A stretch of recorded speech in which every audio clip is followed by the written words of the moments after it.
Welcome, restoration professionals, to Restoration Minutes, your source for industry information and education. Be sure to like and rate us if you enjoy the content we provide.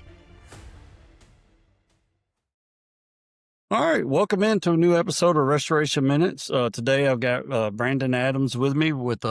He actually works with two different companies, like a lot of people do these days, and has multiple jobs. But he is with Ameristore Restoration.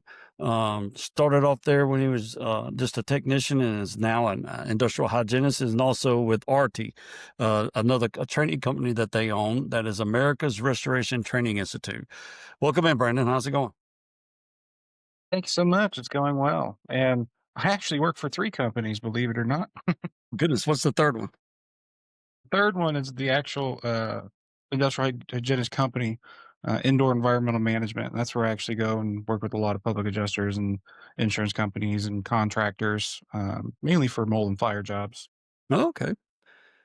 So tell us a little bit about your story. You've got one that's kind of similar to mine, because I started out as a technician. I created a hygienist company about, golly, I guess it's been about 8 years ago now. I'm not with that anymore, but I know that I kind of even fell into this industry with a fascination of mold and houses that I had invested in, and so all of our stories are a little bit different. So tell us a little bit about how you kind of got started. Well, it was somewhat against my will. I was voluntold to clean some fans during breaks during high school, because my junior year, my breaks, and my dad was just like, "Well, if you can be sitting at home, you can be cleaning a fan." He made me come in and do that. I think it was just $10 an hour, so modest, and um, did that for breaks for high school, and then eventually I started working when I started going to college. I For the breaks, I would work there as a regular technician, and gradually kind of worked my way, learned more, worked under some people. I got to the point where I thought I was one of the better regular technicians we had. I was just like one step away from being a lead. I just didn't make that job my priority. And then I finally graduated with a psychology degree, thinking I wanted to be a counselor. And then I realized I didn't like people that much. And so I decided to stick with what I was good at. And so I started working full time, uh, both for Ameristore and IEM. Well, IEM is always part time, but Ameristore full time. Became a senior lead, and we had some changes in staff, and so I became an office manager, the entire billing department. Uh, and I kind of have a full circle knowledge of the entire restoration process, from the technician side to the final billing, which was helps bring a unique perspective, especially when it comes to training people. It really does. It really does. I'm very similar. I started out in sales while I was working on my master's degree in this industry, and kind of evolved and have done everything from help start new restoration companies to starting a hygienist company. So I've worked pretty much all aspects of the industry before now, kind of leaving the industry and coming over to the tech side of the world the last 6 months. So it kind of suckers you in. I don't think anybody grows up thinking that, oh, I'm gonna become a restorer. Mhm. Yeah, most people don't know what this profession is. You say, "Yeah, I'm in restoration." Like, "Oh, do you restore cars?" I'm like, "No." Oh yeah. Yeah. Well, because um, I've restored houses on the side too, and a lot of people have known me for years. I've done some historic homes and flipped houses and things like that. And so they're like, oh, okay, I get it. So how many houses you got going on now? And I'm like, none. You know, yeah, I have to explain to them what I actually do. exactly. Yeah, I totally get that. But yeah, So how long, I've known your dad for a while, and what was the thing that really kind of made you guys, to start with the ARTI, the Training Institute? Dad, he did a lot of cat work, a lot of hurricane relief work, and he wanted to work he got his first taste, I think, back in 2018, where he had to work in a hospital that was impacted by a storm. He said he had his first exposure to infection control risk assessment, so ICRA, which was the original version of it. And he was like, we should probably learn a little bit more about this. And come to find out, there really wasn't too many at the time facilities that trained contractors. There were plenty that trained uh, infection preventionists and facility managers and such. So healthcare personnel, but none really for contractors. And he was just like, well, since there's no one doing this, I think we would do it pretty well. And so kind of developed it from there and built a training facility, which is mock amazing, hospital. by the Yeah, way. it's Yeah. thank you. It's really cool. It looks just like a hospital with real healthcare equipment. Like we have in our OR, we have a functioning OR door, a bed, an anesthesia machine, like all that stuff. So that's really cool. And I developed the course, wrote the manual, wrote the class, and went from there.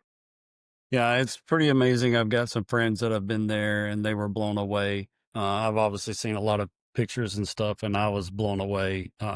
Javier actually had sent me some photos when he came up there, I guess about 5 or 6 months ago, and I was like, "Oh my God, this is like a whole new level." And then got to see some pictures of it when you guys were at our training thing in August as well, and quite impressive, especially compared to I first went through my ICRA training. It's been I guess about 11 years ago now. And, I was in a classroom setting. We had some wall panels and some equipment and a whole different world when I went and did my first job in a hospital, which actually was in an OR. And we had to build the craziest containment ever because ORs are completely, you start learning in NICRA, about positive pressure rooms and negative pressure rooms and things like that. And, this OR backed up to the hallway that supplied all the operating rooms on that wing, and we couldn't shut none of the other ones down, just this one due to a roof leak, and that was fun. It was a nice on the job learning, completely different from classroom experience, that's for sure. So I was definitely impressed when I saw your guys, layout and how you have it set up for like real world. You're gonna actually get to do it in the real world kind of training.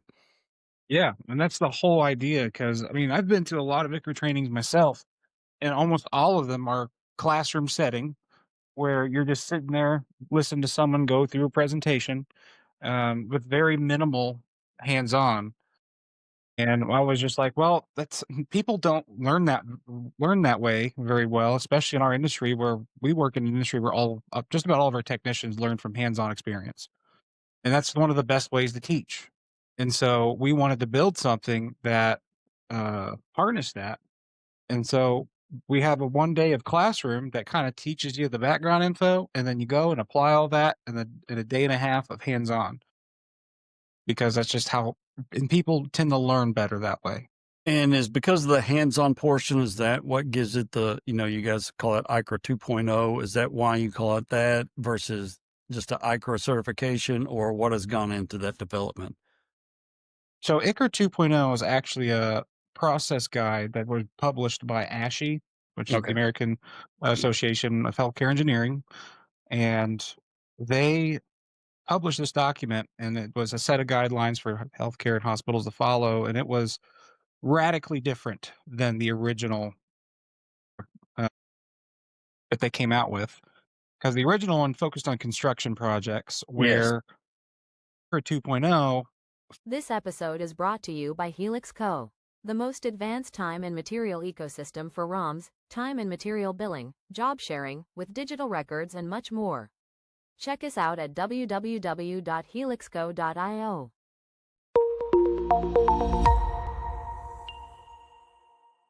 Focus is not only on construction, but also on maintenance and operations on the facility side. So it impacted the facility personnel drastically, causing them to have to do stuff that they never thought they'd ever have to do.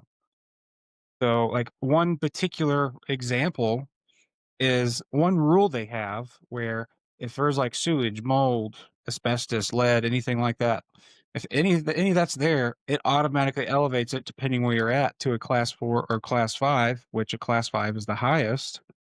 And that requires a contractor come in and do the work, and they're not used to that. They don't like that. Yeah, they do not like that. They don't like you to test for anything that identifies anything other than particulate counts, if that. Yeah, especially with testing. I have a funny story on that too.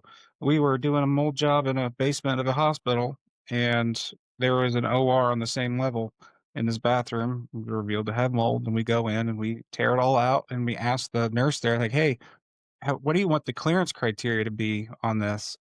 And she asked, "Well, what do you mean?" And we're like, "Well, do you want a sample or something?" And she goes, "Oh no, we would never pass a mold sample down here." And I'm like, "Oh, okay." No, and they will not let you. I've done quite a few hospitals now, anti rooms, the whole 9 yards, and it's like absolutely no identifiable testing. Period. They'll let you do particulate counts and things like that.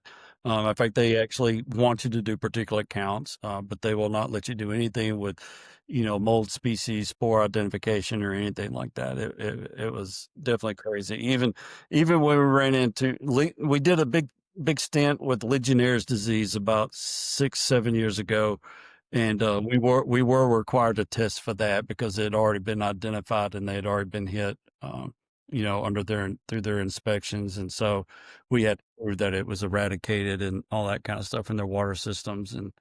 But that's about the only time I've ever been allowed to test for anything identifiable. It's wild. Which I think I have a pretty good explanation for that. With Legionnaire or with Legionella, you know it causes sickness and you know at what point it causes sickness, and so you know what levels to monitor.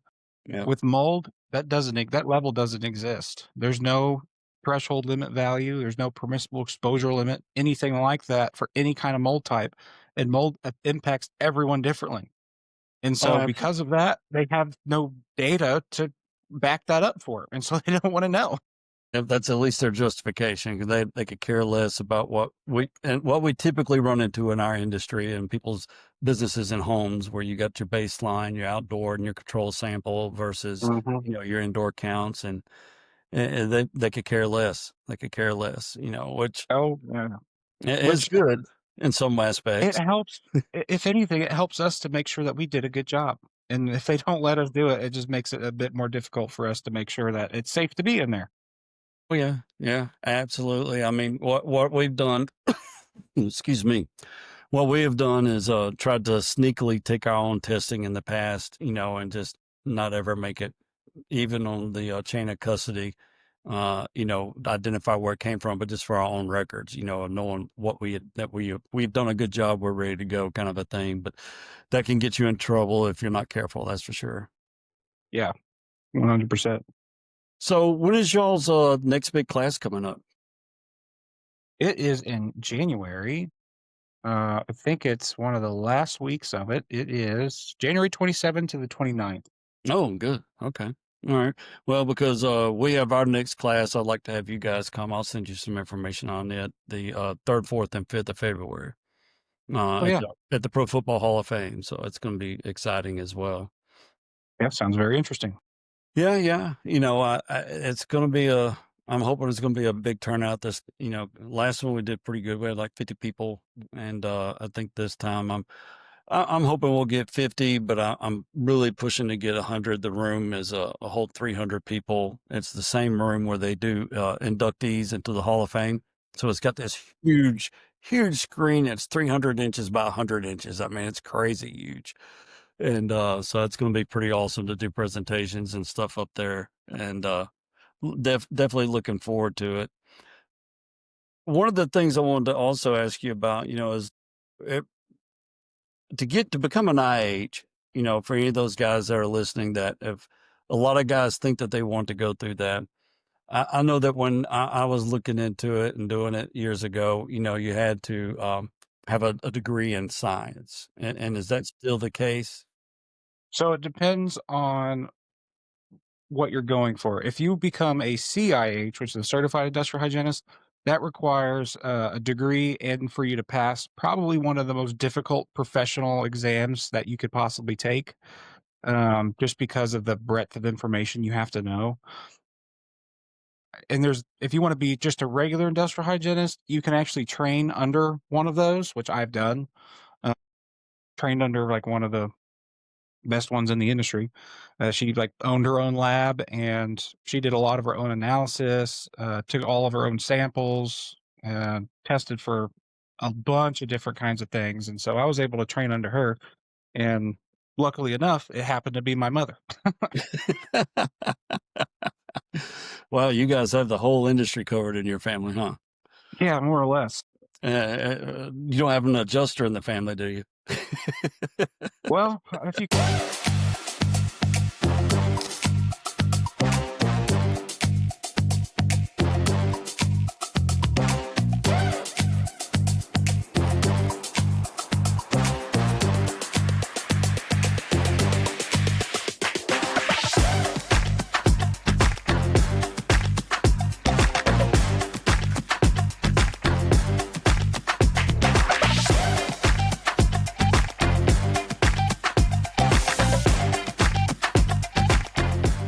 count my stepbrother Landon, he was an adjuster for 2 years. That counts. Oh, well, there you go. There you go. That's funny. That's funny. So what is the biggest takeaway that, when people come to your class, what is the biggest takeaway you feel like that people get, versus going to another class? What sets you guys apart besides the hands-on portion? So one of the biggest things that I emphasize is how to clean, because if you ask 10 different technicians on what clean is, you'll get 10 different answers. When you're in healthcare, there's only one definition of clean, and that's perfection. You can't miss anything, because if Yeah. you miss something, then you leave that as a potential to make someone sick who's immunocompromised. Yep. And so that's one of the main things that I emphasize and try to teach people are techniques of how to clean, how thorough you have to be, and how to check to make sure other people are cleaning as well as they should. One way I do that is, have you ever heard of glow germ? No, I have not.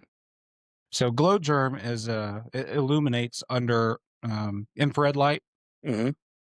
And so it's this liquid. And so I kind of spread this liquid on the walls and make messages for it. Like I'll say, clean me, or I'll put ARTI, and you can't see it with the naked eye.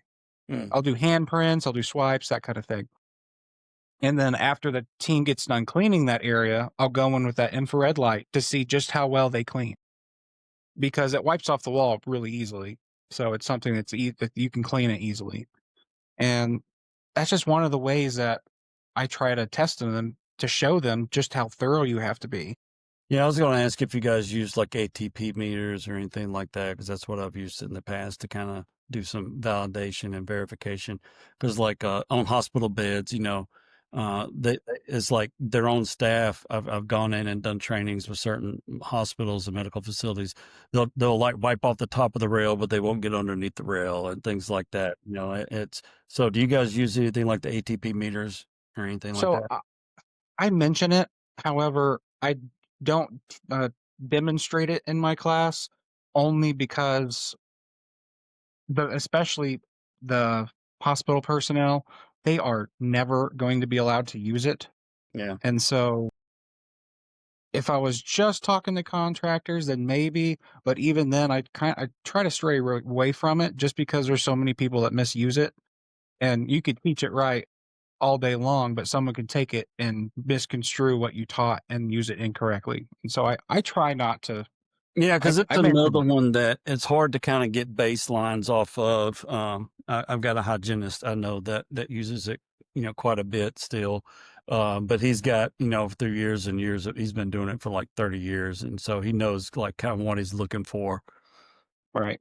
Excuse me, but And it it's is one of those things that is variable from, environment to environment. So it's there are some food safety regulations out there, because it is also used in that industry and food production and things like that, to test for cleanliness and make sure that they're meeting certain standards. But, for the hospital setting, I think it's been, I found it, in a little bit of time I did what you do. I found it great for like training. That's the reason I was asking that, mostly of the hospital staff of going in. Okay, so you think you've cleaned this room, here, look at this, kind of a Yeah. thing. And here's a spot you did clean versus this spot here. I can tell that may look clean, but it's not clean, kind of a thing. Yeah. It's a great teaching point for sure, and it's a good way to show people just how thorough you have to be.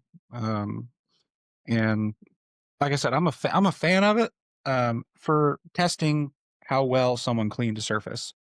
Outside of that, you can't really use it for anything else. Like there's some people out there that use it to verify if something's category 3 or not. And I can't help but just shake my head Yeah.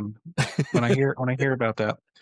Um, Yeah, it got real popular again during, the COVID stuff, guys are yeah, in it and trying to use that, and it's like, it's almost a waste of money and time.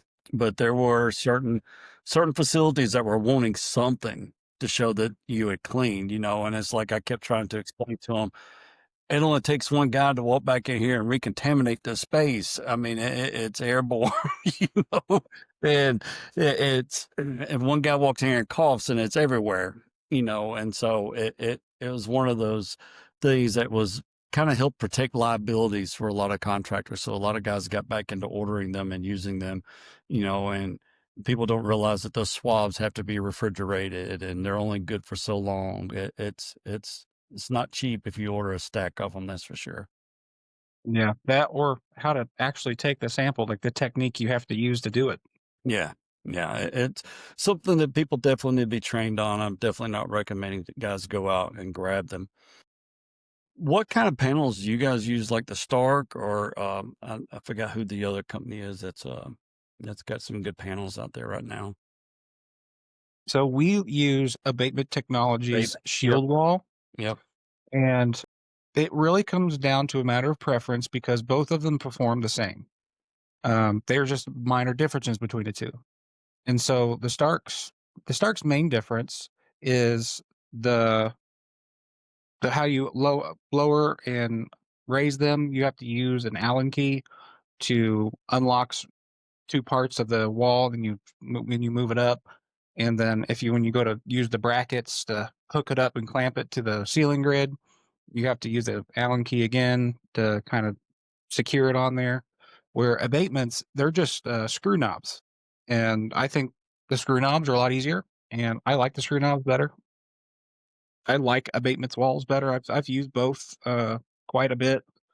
I prefer it, but however, there's some other people that prefer Stark just because of the way their ceiling grid clamps work, and so it really comes down to a matter of preference. Yeah, I was gonna say I've seen guys, what I've been seeing is that abatement, and I'm glad you remembered it because I, for some reason, was drawing a blank.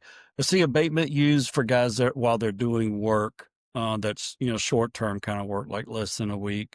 And then I've seen Stark used a lot more in long term construction projects where, you pretty much have to make a corridor like a hallway that's going to be there almost semi permanent, for weeks and months at a time. It looks good and people are able to put like vinyl letter, signage on it. That way it doesn't, hey, we're under construction, that kind of a thing. I've even seen Stark walls in airports and things like that now here lately where guys are doing, building out a new storefront or stuff like that. So I've it seen it used as to be well. very hard to come by. Now you can find it. You can even rent it. I'd be wary of rental guys, just whoever's listening, to make sure that you clean it before you use it, kind of a thing, because you never know who the last contractor was that had it. Yeah, that's for sure. But abatement shield wall, I mean, I feel like it's comparable to Stark. I feel like it could be for long-term projects if you wanted it to be.